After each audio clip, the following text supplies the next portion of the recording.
कल अपन ने माइक्रोकोटी किया था सेल का, है ना। तो अपन ने कौन सा टॉपिक स्टार्ट किया था पहले? तो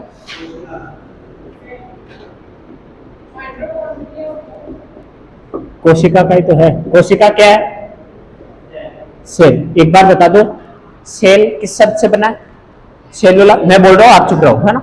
एक बार सुन लो बस। सेल लैटिन भाषा के सेलुला शब्द से बना है, जिसका अर्थ क्या होता है? छोटा कमरा। कोशिका का अध्ययन किसमें करते हैं अपन? कोशिका विज्ञान या साइटोलॉजी। साइटोलॉजी का जनक रॉबर्ट हुक। रॉबर्ट हुक ने ही कोशिका की खोज की थी, जो मर्त कोशिका थी। और मर्त कोशिका की खोज की थी वो किसमें की थी? कॉर्क में, जिसकी आकृति कैसी थी? मधुमक्खी के छत्ते के समान। कब की थी? 1663 में। ठीक है। इसके बाद अपन देखते हैं कि जीवित कोशिका की खोज तो किसने की थी? एंटोन वॉन ल्यूवेनहोक ने। कब की थी? +9 कर दो, यानी 1675 में की थी। और 1674 सॉरी 65 और 9। तो जब उसने खोज की थी उसे नाम क्या दिया था? क्यूल, एनिमल क्यूल। किसमें खोज की थी? जीवाणु, प्रोटोजोआ और शुक्राणु में। ठीक है। अगर पूछे कोशिका का जनक तो क्या आएगा? Robert Hooke. साइटोलॉजी का जनक तो भी रॉबर्ट हुक। जीवित कोशिका का जनक पूछे तब अपने को क्या करना? ल्यूवेनहोक। ठीक है। अपन ने ये किया था। इसके बाद प्रोकैरियोटिक यूकैरियोटिक किया था, याद है आपको? है ना। बस एग्जांपल बता दूं, इधर नीलरित सवाल था प्रोक में, और यूको में कौन था? मनुष्य। यानी प्रोकैरियोटिक में केंद्रक और जो कोशिकांग विकसित नहीं थे, उधर क्या थे? विकसित। इसके बाद अपन ने की थी जंतु कोशिका और पादप कोशिका। जंतु कोशिका में अपन ने कुछ उदाहरण देखे थे, ठीक है, या कोशिकांग जो उसमें उपस्थित होते हैं। इधर झिल्ली तो उधर क्या थी? भित्ति। ठीक है। अब ये याद रखना आपको कि झिल्ली किसकी बनी थी? फास्फोलिपिड की। और भित्ति किसकी बनी थी? सेल्यूलोज की। सेल्यूलोज प्रकृति में पाया जाने वाला, सबसे ज्यादा पाया जाने वाला कार्बनिक पदार्थ कौन सा होता है? सेल्यूलोज। और पादप जो कोशिका होती है उसमें निर्जीव भाग ही होता है सेल्यूलोज। अगर पूछ ले कि पादप कोशिका होती है उसमें ऐसा कौन सा भाग है जो निर्जीव होता है, तो क्या आ जाएगा? सेल्यूलोज। ठीक है। इसके बाद उधर तारकाय उपस्थित, इधर तारकाय अनुपस्थित, फिर लवक अनुपस्थित और लवक उपस्थित। ये मैंने आपको लिखा है, तो एक बार आप पढ़ लेना खुद, एक एक मैं नहीं बताऊंगा। उसके बाद मैंने एक डायग्राम बनाया था, ठीक है, कोशिका का, जिसमें अपन ने विभिन्न कोशिकांग दर्शाए थे। ठीक है। जैसे अपन ने केंद्रक दोहरी आवरण वाला, फिर माइटोकॉन्ड्रिया दोहरी आवरण वाला, एक लवक दोहरी आवरण वाला। अगर मैं पूछ लूं दोहरी आवरण वाले कोशिकांग कौन कौन से हैं, तो माइटोकॉन्ड्रिया, लवक और केंद्रक। ठीक है। अगर मैं कहूं तो डीएनए किस किस में पाया जाता है, तो भी ये तीनों। अगर मैं पूछ लूं कि ऐसे कोशिकांग जो जंतु में पाए जाते हैं जो दोहरी आवरण वाले, तो लवक को हटा देंगे, क्योंकि लवक किस में पाया जाता है? पादप में। तो लवक को हटा देंगे अपन, तो क्या हो जाएगा अपने पास? माइटोकॉन्ड्रिया और केंद्रक। ठीक है। डीएनए इसमें पाया जाता है और डीएनए सबसे ज्यादा केंद्रक में पाया जाता है। ठीक है। इसके बाद मैंने माइटोकॉन्ड्रिया करवाया था आपको। माइटोकॉन्ड्रिया की खोज किसने की थी? फ्लेमिंग व अल्टमान। खोज किसने की थी? फ्लेमिंग व अल्टमान ने की थी। नामकरण सी बेंडा ने दिया था। एक मेविस नाम का वैज्ञानिक आता है जिसने पादप में सर्वप्रथम माइटोकॉन्ड्रिया को देखा। फिर आता है कोलिकर, जिसने क्या? कीटों की ऐच्छिक पेशियों में, ऐच्छिक पेशी अनैच्छिक पेशी बता दिया मैंने। और जो अपने को थकान होती है ना, थकान की अनुभूति, जैसे अपन सारा दिन काम कर लेते हैं तो हाथ पग दुख रहे हैं, तो हाथ और पग या जो हमारी बॉडी दर्द कर रही है वो ऐच्छिक होती है। हमेशा थकान ऐच्छिक पेशियों में होती है, अनैच्छिक में नहीं। अनैच्छिक जैसे हृदय, तो हृदय को बोल सकते हैं कि अपन जैसे थक जाते हैं तो क्या नहीं, ला आधो घंटे सो जाओ रे यार, हृदय को बोल देना तो रुक रहे आधो घंटे, दर्द मत, रेस्ट करने दे। तो हमेशा ध्यान रखना थकान कौन सी पेशियों में होती है? ऐच्छिक पेशियों में। और इसको कोलिकर हो गया। जो कोशिका का बिजलीघर किसने नाम दिया था? सीके विट्स है, सीके विट्स। ठीक है। इसके बाद अपन ने पढ़ा था कि इसको बिजलीघर, पावर हाउस कहते हैं, ये आ जाएगा। इसको एक और नाम दिया था अपन ने, अर्ध स्वायत्तशासी अंग माइटोकॉन्ड्रिया को। ठीक है। क्यों? क्योंकि इसके पास खुद का आरएनए, आरएनए भी कौन सा था? वर्ताकार। ठीक है। दोहरी आवरण वाला ये कोशिकांग है जिसमें उंगलीनुमा संरचना थी, जिसे क्या नाम दिया अपन ने? क्रिस्टी। क्रिस्टी पे कौन से दाने उपस्थित थे? कॉक्सिसोम। ठीक है। ये क्वेश्चन आया हुआ था रीट में या दो, हाँ रीट में आया था। क्रिस्टी, जो क्रिस्टी बता रहा हूं मैं, क्रिस्टी निम्नलिखित में से कौन से कोशिकांग से संबंधित है? माइटोकॉन्ड्रिया दे दिया, केंद्रक दे दिया, लवक दे दिया। ऐसे तो किससे संबंध हो जाएगा? माइटोकॉन्ड्रिया, क्योंकि क्रिस्टी किसमें पाई जा रही थी?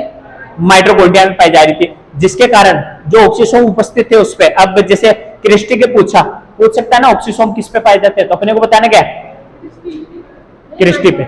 माइटोकॉन्ड्रिया के अंदर क्रिस्टी है उस पे, और जो क्रिस्टी है उसके अंदर जो लिक्विड था वो कौन सा था?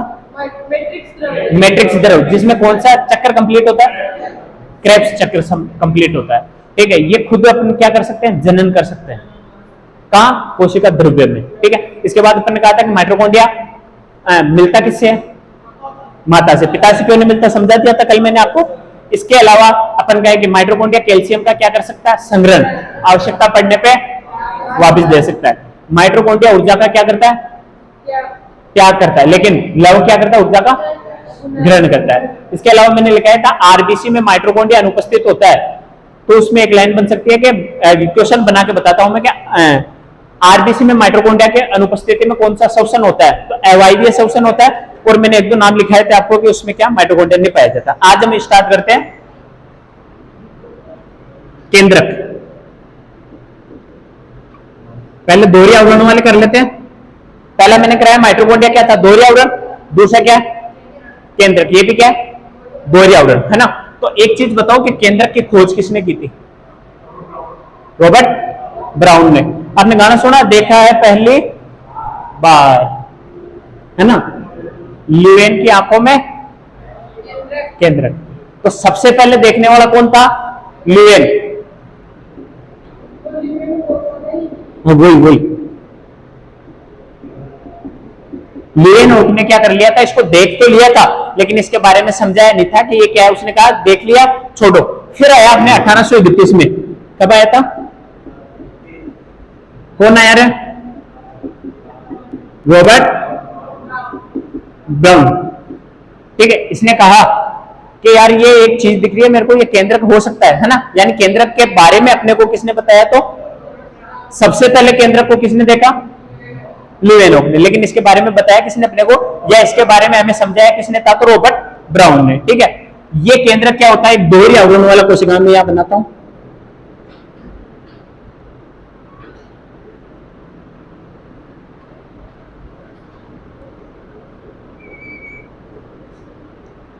ठीक है, अगर मैं ये केंद्र का आकार बड़ा कर दिया, इसमें कोशिका दर्शानी है, तो इसके ऊपर और कर दूं। जैसे मान लो ये कोशिका है, तो इसके अंदर ये जो केंद्रक है उसको मैंने बड़ा कर दिया है। ठीक है, ये केंद्रक है। मैंने कहा केंद्रक दोहरी आवरण वाला कोशिकांग होता है। एक और दो है, तो इसको तो क्या बोल दूंगा मैं?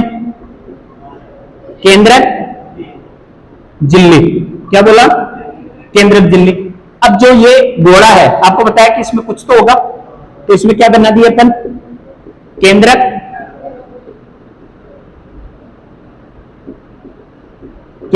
ध्रुव। ठीक है, कल परसों मैंने आपको बताया था ऐसे धागे, जिसे क्या बोलते हैं अपन? क्रोमेटिन। जो क्रोमेटिन आगे चल के किसी में बदलेंगे? क्रोमोसोम में। ठीक है, इसके अलावा इसमें वायु के जो बुलबुले होते हैं ना, ऐसी एक संरचना पाई जाती है जिसे हम बोलते हैं केंद्रिका। क्या बोलते हैं? इंपोर्टेंट है केंद्रिका ना।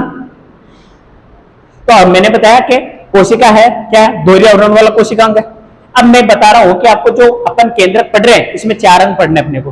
केंद्रक झिल्ली, द्रव्य, क्रोमेटिन और केंद्रिका। यहां तक किसी को दिक्कत? पक्का?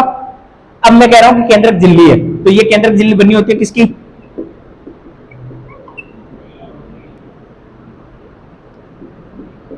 केंद्रक झिल्ली किसकी बनी होती है? प्रोटीन की। यानी ये क्या करती है? केंद्रक के चारों ओर लिपटी रहती है। झिल्ली का मतलब क्या होता है? बाहर आवरण। जैसे आपने कभी कौन सा फल बताऊं आपको जिसके चारों तरफ कवर होता है? आम नहीं, लीची खाई कभी? उसके ऊपर बाहर वाला आवरण रहता है, अंदर उतारने पे एक झिल्ली टाइप उतरती है। या अंडा देखा होगा, अंडे का छिलका हटाने के बाद उसके अंदर भी एक झिल्ली पाई जाती है। तो वैसे इस पे झिल्ली है। ये झिल्ली किसकी बनी है? प्रोटीन की। और ये जो प्रोटीन की बनी झिल्ली है, ये क्या करती है? पहले तो केंद्र का आकार भी तो देखी, और इसका आकार और इसका शेप यानी वो गोला, या जैसे केंद्रक आमतौर पे गोलाकार होता है, ठीक है, या अंडाकार होता है। तो ये जो झिल्ली है क्या कर रही है? इसको आकार प्रदान कर रही है और एक तरीके से सुरक्षा भी प्रदान करेगी। तो ठीक, बनी किसकी होती है? प्रोटीन के। इस केंद्रक झिल्ली में कुछ छिद्र होते हैं। क्या होते हैं? छिद्र। मान लो मैंने कहा ये केंद्रक है, इसके अंदर क्रोमेटिन है या केंद्रिका है या केंद्रक द्रव्य है। मेरे को इसके अंदर से कुछ, जैसे अपन कोई दुकान है तो घर के अंदर एक दुकान का छोटा सा गेट रखते हैं ना, वैसे इसमें क्या है? छिद्र। ये छिद्र क्या करते हैं? आदान प्रदान। ठीक है, अगर कोई वस्तु या पदार्थ है जिसको अंदर भेजना है तो इसके लिए मार्ग तो चाहिए अपने को, तो ये केंद्रक है। केंद्रक में मार्ग के रूप में क्या है? झिल्ली, झिल्ली में क्या है? छिद्र। झिल्ली समझ आ गई। दूसरा होता है केंद्रक द्रव्य। जो केंद्रक द्रव्य होता है, जेली देखी है आपने, अर्ध ठोस जेली खाई है, तो वो ना तो ठोस होती है ना लिक्विड होती है, कैसी होती है? अर्ध ठोस जेली के रूप में जो केंद्रक द्रव्य होता है वो अर्ध ठोस में पाया जाता है। इस केंद्रक द्रव्य में क्रोमेटिन व केंद्रिका उपस्थित है। ये मैं यहां तक मैं कह दूं आपको कि केंद्रक द्रव्य है, तो ये और ये क्रोमेटिन किसमें उपस्थित है? अपन ने लिखा कि केंद्रक में डीएनए आरएनए भी होता है, तो अपन लिख सकते हैं केंद्रक द्रव्य में डीएनए आरएनए व प्रोटीन संश्लेषण में सहायक एंजाइम भी उपस्थित होते हैं। मैं लिखवा दूंगा आपको सारी चीज, ठीक है। इसके बाद आता है केंद्रिका, देख लो। तो केंद्रिका का एक याद रखना आपको नाम,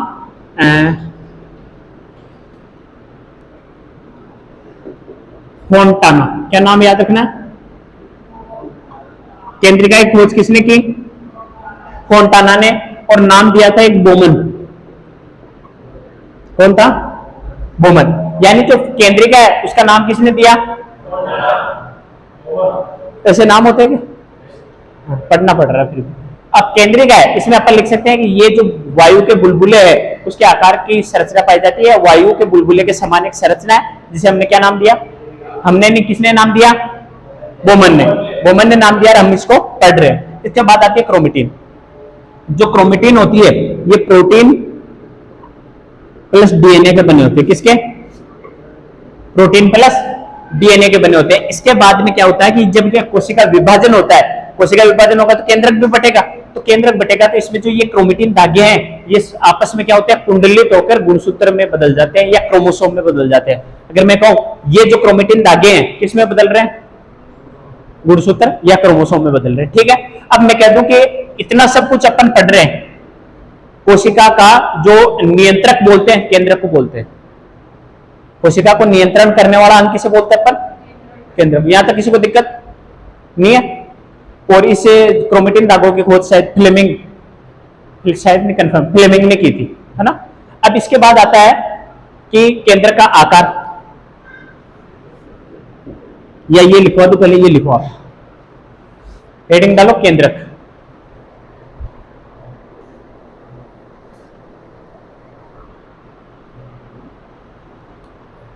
केंद्र। अपन ने कल जो माइटोकॉन्ड्रिया पढ़ा था, एक बार इधर देखो, इसमें मैं कह रहा हूं डीएनए उपस्थित है। क्या माइटोकॉन्ड्रिया में डीएनए था? माइटोकॉन्ड्रिया में डीएनए पाया जाता है ना। आजकल जो अपने सेरोगेसी का नाम सुना आपने? वैसे मैं ये आपको जनन तंत्र में करवाऊंगा। सेरोगेसी का नाम सुना? जिसमें मतलब किराए की कोख होती है, या 3 बेबी बोलते हैं या 3 जनन बेबी बोलते हैं, ठीक है। यानी उसके जनक कितने हैं? 3। एक तो माता खुद, एक पिता खुद, और एक जो किराए की कोख में यानी बच्चे को रख रही है वो। जैसे एक मूवी है उसकी, हिन्नी हिन्नी मिम्मी मिम्मी, देखी आपने? नहीं देखी? देखना एक बार, है ना, कैसे होगा। और ये अपना भारत सरकार इस पे रोक भी लगा रखी है। भारत और अमेरिका इसको मान्यता नहीं दे रखी, वरना इधर ब्राजील साइड में तो है ना इसको मान्यता है। अगर मैं कह रहा हूं कि कोई, जैसे मान लो 3 है, माता प्लस ये तो क्या है, इसका शुक्राणु अंडाणु लेगा, इसका क्या लेगा? शुक्राणु। इन दोनों से लेके तीसरी कोई मादा है, इसके गर्भाशय में स्टोर करेंगे, यानी बच्चे का लालन पालन किसमें हो रहा है? इसमें, ठीक है। या इसमें क्या होता है कि इसका जो माइटोकॉन्ड्रिया है वो निकालते हैं। इसमें क्या है, बहुत सी बार गर्भाशय खराब होता है या माइटोकॉन्ड्रिया, तो इसका माइटोकॉन्ड्रिया देते हैं। माइटोकॉन्ड्रिया के साथ डीएनए जाएगा, तो ये जो तीसरी माता है ये दावा कर सकती है कि बच्चा मेरा है, क्योंकि इसका जो डीएनए वो भी तो जा रहा है। अगर फिंगरप्रिंट अपन मैच करेंगे तो इससे मिलेंगे नहीं मिलेंगे, तो इसीलिए भारत में ये कम है। और हॉलीवुड बॉलीवुड वाले जो कहते हैं ना कि फिगर खराब नहीं हो, क्योंकि गर्भाशय में जब बच्चा पनपता है ना तो गर्भाशय का आकार बढ़ जाता है, जिससे ये वाला है ना बढ़ जाता है। इसलिए बॉलीवुड हॉलीवुड वाले हीरो हीरोइन सेरोगेसी को मान्यता देते हैं। माइटोकॉन्ड्रिया का था इसलिए मैंने बताया आपको, वरना ये सारा चीज मैं जनन में आपको करवा दूंगा, ठीक है। अब लिखो पहले,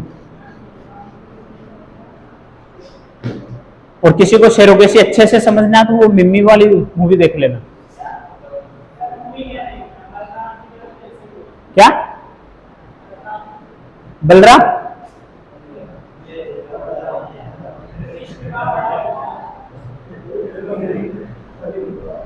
करो करो फटाफट, लिखवाऊंगा इसमें कुछ। केंद्रक, ठीक है, सर्वप्रथम केंद्रक को ल्यूवेनहोफ ने देखा। सर्वप्रथम केंद्रक को ल्यूवेनहोफ ने देखा, है ना, देखा है पहली बार ल्यूवेनहोफ ने, इतना याद रख लेना। पहली बार किसने देखा? ल्यूवेनहोफ ने। ल्यूवेनहोफ ने देखा, परंतु इसके बारे में नहीं समझाया, ये लिख लो आप, है ना। फिर लिखो 1831 में रॉबर्ट ब्राउन ने,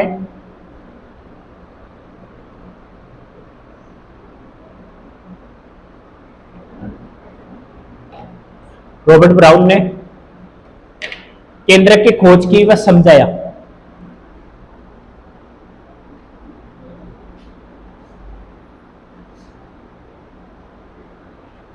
कहां की थी इसकी खोज? है आर्किड की जड़ों में। सुना आर्किड? आर्किड नहीं,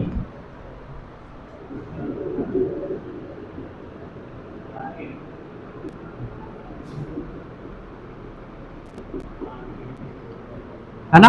अजमेर पढ़ा रहा था, वहां वाले बच्चे बोले सर आंकड़ो ही तो है। आंकड़ो तो जानो ना, पर ये आंख नहीं है, आंकड़े को आंख बोलते हैं ना, ये आंकड़ा नहीं है। आर्किड की जड़ों में, जैसे अपन ने कल देखा था कोर्क में की थी, और उधर किसमें? जीवाणु, प्रोटोजोआ, शुक्राणु में। तो इसने जो केंद्रक की खोज की थी सर्वप्रथम किसमें की थी? कब की थी? ठीक, ऐसे कैसे उतार लो। 1831 में रॉबर्ट ब्राउन ने केंद्रक की खोज की, वो भी किसमें की थी? आर्किड की जड़ों में। लिख लिया? फिर इसको तो मैं हटाता हूं।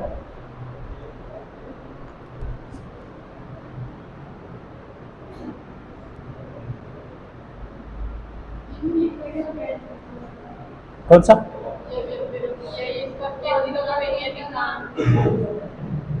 फोंटाना में लिखवाऊंगा ना, एक एक करवाऊंगा।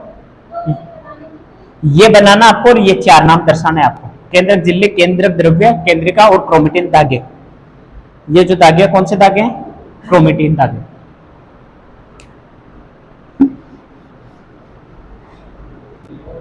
लिखो, अब लिखो पहला केंद्रक झिल्ली। क्या? हाँ बनाओ रे, बनावा दे छोरी ने। हाँ वो बनाना है भाई। WBC में कौन कौन था जब मैंने पढ़ाई थी सबसे? हाँ अभी तुम्हारी पूछूंगा, देंगे किताब पढ़ रहे हो क्या?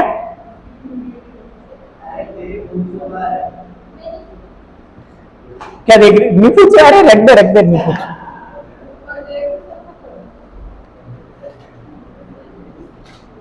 पढ़ लो डावड़ा, कुछ नहीं पढ़े। क्या याद है? तो तेरे को पता है मैं कि मैं क्या पूछ रहा हूँ, याद है मेरे को? हाँ पक्का याद है? हाँ तो ये चित्र बना, फिर अपन WBC के बारे में बात।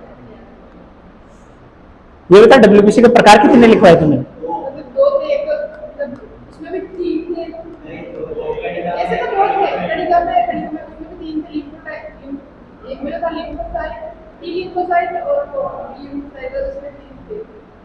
मैं कह रहा हूं लिम्फोसाइट और मोनोसाइट, ठीक है। इओसिनोफिल, बेसोफिल और न्यूट्रोफिल्स। ऐसा सीन फील करो कि आपको कोई बेस दे रहा है और आप नट रहे हो। हाँ 2-3 हाँ बना लिया ऐसे। अब पहला हेडिंग डालो केंद्रक झिल्ली। केंद्रक झिल्ली, यह केंद्रक के चारों ओर,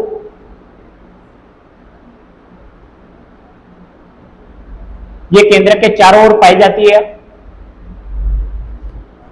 जो प्रोटीन की बनी होती है। किसकी बनी होती है रे?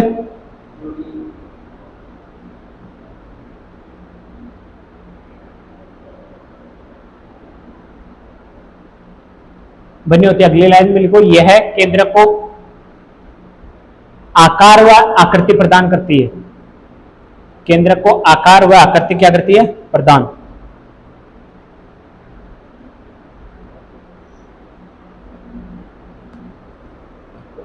इसमें छिद्र होते हैं जिससे पदार्थों का आदान प्रदान होता है। ये सारी चीजें मैंने समझा दी, बस आपको लिखना है। जिससे क्या होता है? पदार्थों का आदान प्रदान होता है। फिर दूसरा लिखो केंद्रक द्रव्य, आदान प्रदान करते हैं बस। इसमें छिद्र होते हैं जिससे पदार्थों का आदान प्रदान होता है। इसके बाद लिखो केंद्रक द्रव्य।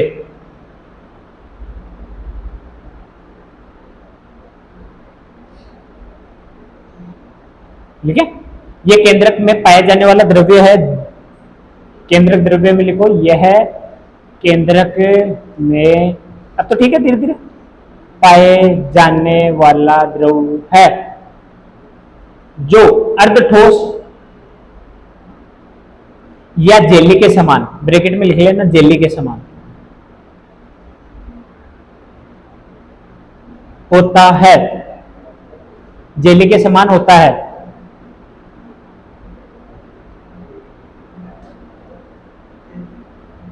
ठीक है, जेली के समान होता है जिसमें क्रोमेटिन व केंद्रिकाएं पाई जाती है। जो धागे हैं और वो केंद्रिका है वो किसमें है, द्रव में तो उपस्थित है, जिसमें क्रोमेटिन और केंद्रिका पाई जाती है तथा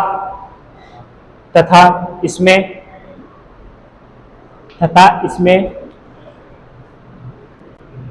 डीएनए, आरएनए व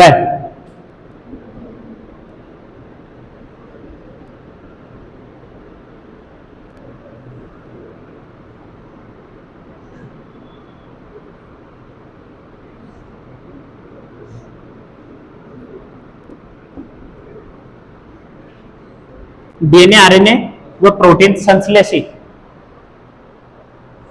एंजाइम पाए जाते हैं। लिखे संश्लेषी,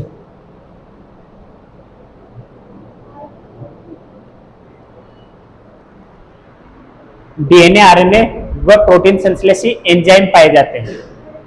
लिखो क्या पूरा लिख लिया? हाँ, क्या क्या तेज तो बोल। राइबोसोम क्या कार्य कर रहे थे? राइबोसोम क्या कार्य कर रहे थे, जिसे हमने क्या नाम दिया था? लिखवाया मैंने, हो गया। अब तीसरा लिखो अपने, ये हो गया। केंद्रिका लिखो, केंद्रिका।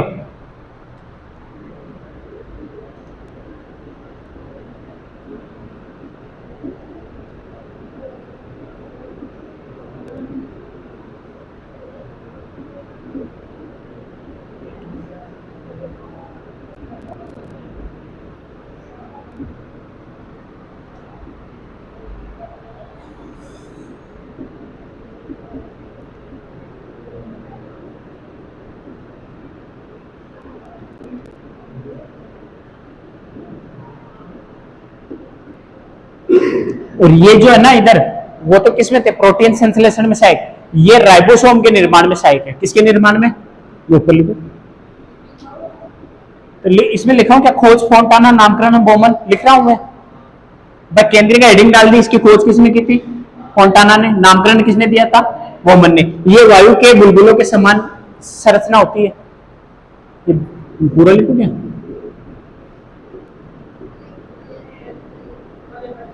होती है, मैं फिर क्या उसे लिखा हूं। ठीक है, राइबोसोम।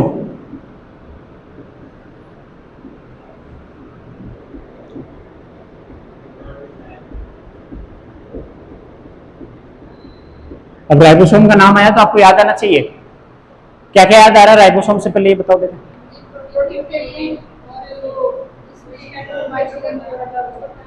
सबसे छोटा कोशिकांग और प्रोटीन फैक्ट्री बोलते हैं, क्योंकि ये सबसे ज्यादा प्रोटीन निर्माण में काम आता है राइबोसोम। लेकिन एक चीज और मैंने कल लिखाई थी आपको, है? हाँ, ऐसा कोशिकांग जिसका कोई आवरण नहीं है, तो कौन है? राइबोसोम।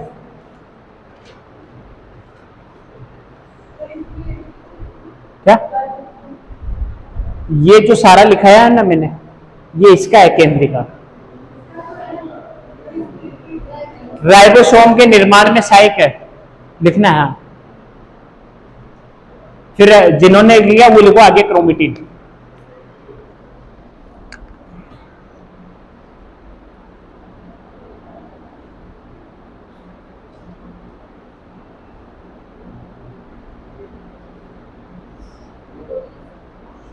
बोलो, ये है प्रोटीन व डीएनए के, डीएनए से बने होते हैं।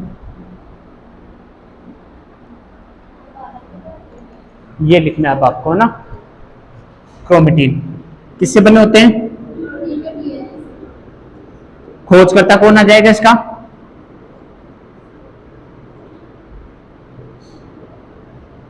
फ्लेमिंग।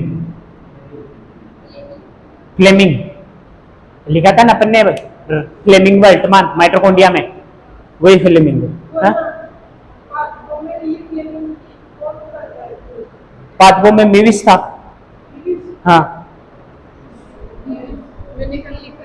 हाँ, तो मीर लिखा हमारी गलती है ना, मेविस कोलिकर उसमें एचिक रेशियो में, ठीक है।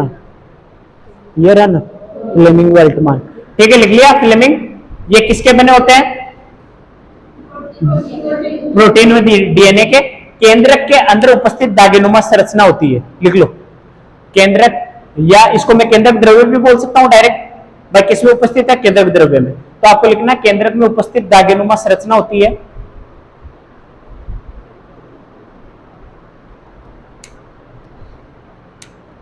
जो कोशिका विभाजन के समय केंद्रक के अंदर उपस्थित दागेनुमा संरचना होती है जो कोशिका विभाजन के समय कुंडलित होकर क्रोमोसोम में बदल जाते हैं।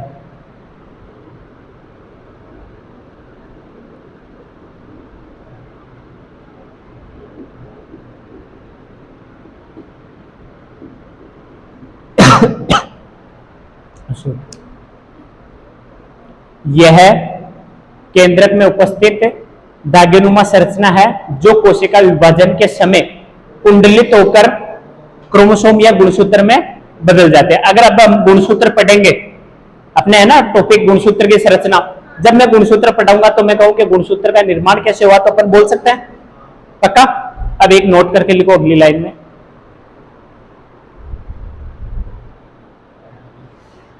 केंद्रक को, नोट में लिखना है केंद्रक को कोशिका का नियंत्रक कहा जाता है। केंद्रक को कोशिका का नियंत्रक कहा जाता है।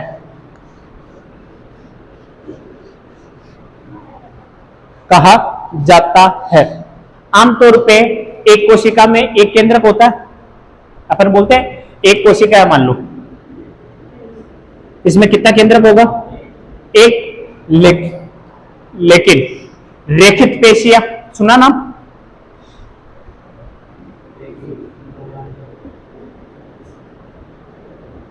रेखित पेशियां, अस्थिमज्जा, अस्थिमज्जा का तो सुना है। वयस्क में निर्माण किसका?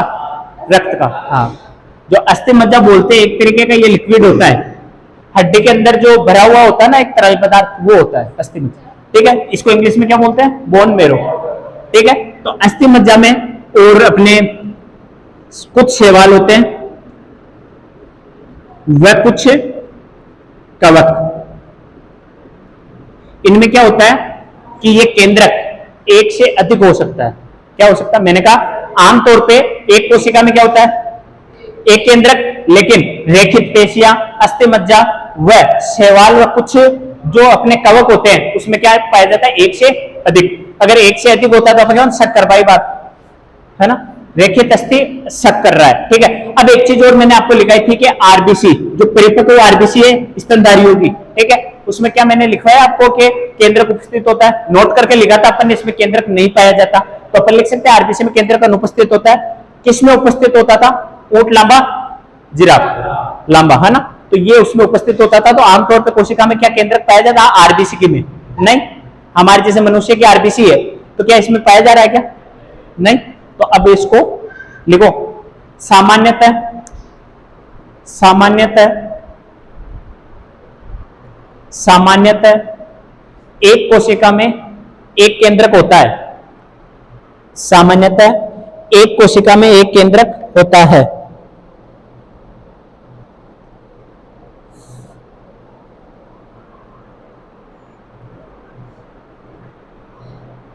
सामान्यतः एक कोशिका में एक केंद्रक होता है, परंतु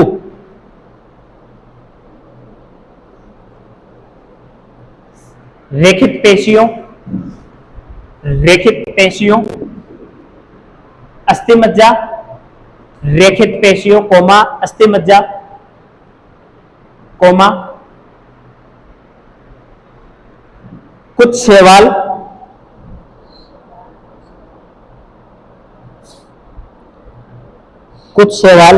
व कवकों में बहुकेंद्रीय अवस्था पाई जाती है। वह कवकों में बहुकेंद्रीय, बहु का मतलब क्या हो गया, बहुकेंद्रीय अवस्था पाई जाती है। यानी ये जो मैंने नाम लिखे ना, इसमें गारंटी नहीं कि एक केंद्र को, इसमें ज्यादा होते हैं एक से, बहुकेंद्र की अवस्था पाई जाती है।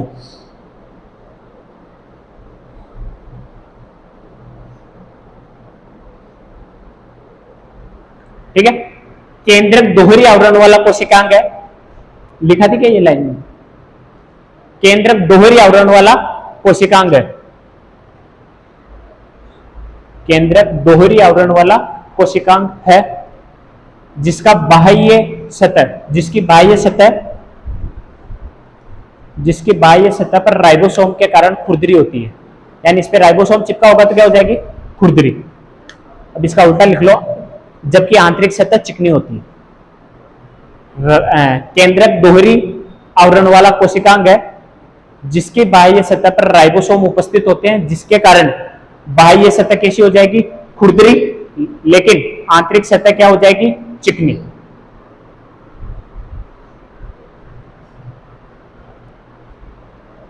हो गया। परिपक्व आरबीसी में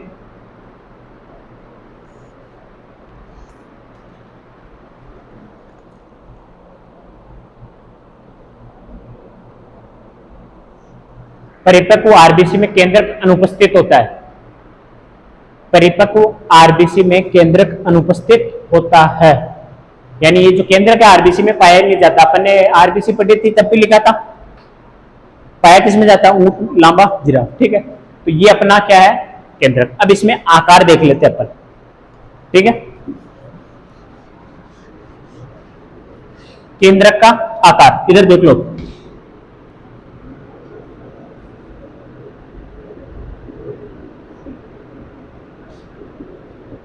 केंद्रक का आकार हर जगह लिखा होता है, सामान्यतः गोल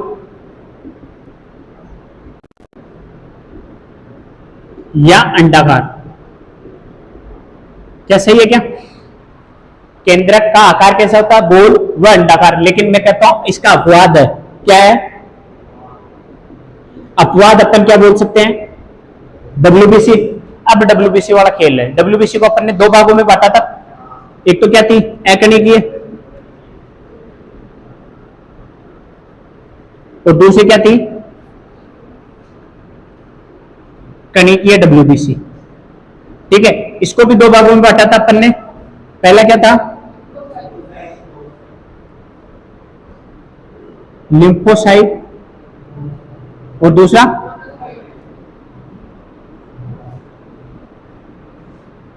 मोनोसाइट। ठीक है, अब इसका तीन में था,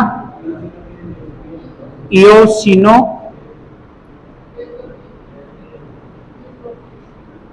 दूसरा था बेसोफिल्स, और तीसरा था न्यूट्रोफिल्स। ठीक है, अपन ने पढ़ा था इसमें, है ना। इसका आकार मैंने कैसे लिखाया था, केंद्रक का लगभग बड़ा हुआ गोलाकार। इसका कैसे लिखवाया था, किडनी के आकार का या काजू के आकार का लिखवाया था। तो क्या ये गोल दिख रहा है आपको, क्या ये अंडाकार दिख रहा है? तो है क्या, मोनोसाइट का केंद्रक। ठीक है, इसके बाद जो इसका केंद्रक था, अपन इसको बोल सकते हैं, केंद्रक तो एक है लेकिन केंद्रक किस पालियों में बटा हुआ है, दो पालियों में। क्या ये अंडाकार दिख रहा है आपको, क्या गोलाकार है? इसके बाद ये तीन पालियों में बटा हुआ था, और ये और पांच पाली।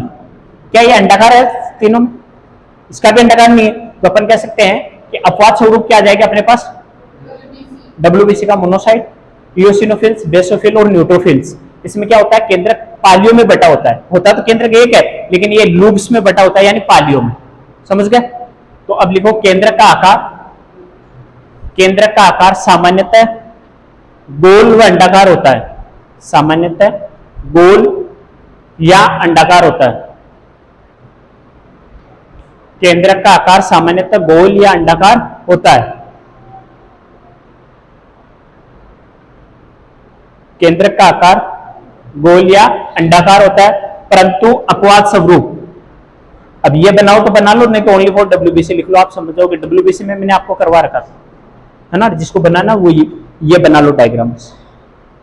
अपवाद में क्या आ जाएगी, अपवाद, उपवाद लिखा हुआ। अपवाद में डब्ल्यूबीसी, डब्ल्यूबीसी दो प्रकार के, कणिकीय डब्ल्यूबीसी, अकणिकीय डब्ल्यूबीसी और कणिकीय डब्ल्यूबीसी। परसेंटेज याद है, कार्य याद है इनके, ये क्या करती थी, बक्षकाणु अगतिशील, टी व बी लिम्फोसाइट, ये कैसी थी, गतिशील बक्षकाणु। सबसे बड़ी डब्ल्यूबीसी कौन सी थी, मोनोसाइट, ठीक है। ये दो के अभिरंजित भी थे, ये किससे अभिरंजित थे, वो था अम्लीय और क्षारीय दोनों से, ये अम्लीय से, ये क्षारीय से, वो दोनों से। हाँ याद, अम्लीय कौन सा था, क्षारीय कौन सा था, इयोसिन अम्ल, और उधर मेथाइलिन ब्लू, और उधर दोनों। देन परसेंटेज याद है, कितना परसेंट था, ये था 102%, 20 से 25 लगभग, है ना। ये था वो 0 से 1, तो ये 1 से 2 ये था, 0 से 1 ये था, ये सबसे ज्यादा था 60 से 65। अगर पूछ ले सबसे ज्यादा पाई जाने वाली डब्ल्यूबीसी कौन सी है, तो 60 से 65। और न्यूट्रोफिल्स का मैंने आपको वहां करवाया था, आपको क्या बोलते हैं, लिंग निर्धारण, ड्रम स्टिक, बार बॉडी, बारकाई। एक है 2 से 10%, एक है 20 से 25% इसमें लिम्फोमोनम।